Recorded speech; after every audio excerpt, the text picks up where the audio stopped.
Well, the Bills are back at One Bills Drive today, and they are getting to work. It comes as fans get their first real taste of the new Highmark Stadium after this weekend's blue and red scrimmage. And while there is plenty of excitement around the new stadium, not everyone is sold. We'll explain in a moment. Thanks so much for joining us tonight at 6. I'm Courtney Courtright. Scott and Mary Alice are off. Most Bills fans we spoke with gave the new stadium rave reviews after the team practiced there over the weekend. But some of them say the seats they paid so much to get have obstructed views. Channel 2's Dave McKinley says talk about this is going national.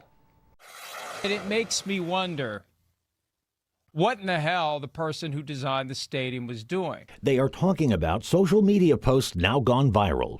I don't trust anything on social media anymore, but there are just so many of them. Purportedly from fans who spent big bucks to buy seat licenses and season tickets only to find the view was different than what they presumed it would be. This is our view in section 418, posted one on X. We were told that the railing obstructing the view in the virtual tour wasn't going to be a problem in real life. Well, it is. However, another posted, our seats look identical to what was in the rendering. We knew to expect a corner of the glass barrier in our sightline. I don't know what these other people were looking at during their stadium experiences. We were unable to reach the original posters of these messages.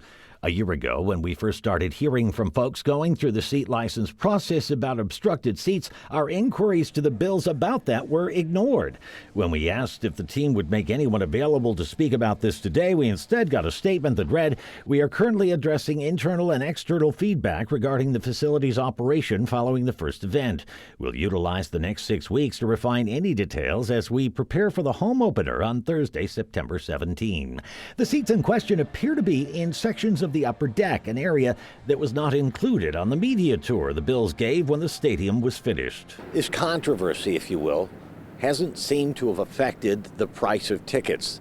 Those for the first preseason game against Carolina are still fetching a good price, although when we picked out two in the front row of a section that would appear to have the plexiglass barrier in front of them, the view we got instead were for seats in that section but several rows back, with an unobstructed view of the field. On your side in Orchard Park, Dave McKinley, Channel 2 News. All right, Dave, thanks. The town of Orchard Park is working on new policies for private parking lots around the new Highmark Stadium complex. Right now, there is a permit system that restricts which property owners can open up their lots for parking. Town council members have had ongoing discussions about the permits, the fees, and enforcement of the law for events like the Bills games. They're hoping that revised parking laws will tie with the new rezoning plans around the new stadium.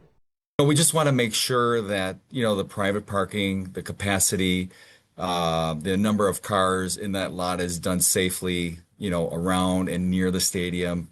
So, we just want to make sure that's priority number one, and especially to keep the neighbors, if they're turning in, their lots into parking lots that are safe. The town supervisor says they should have this new private parking policy ready at some point next year.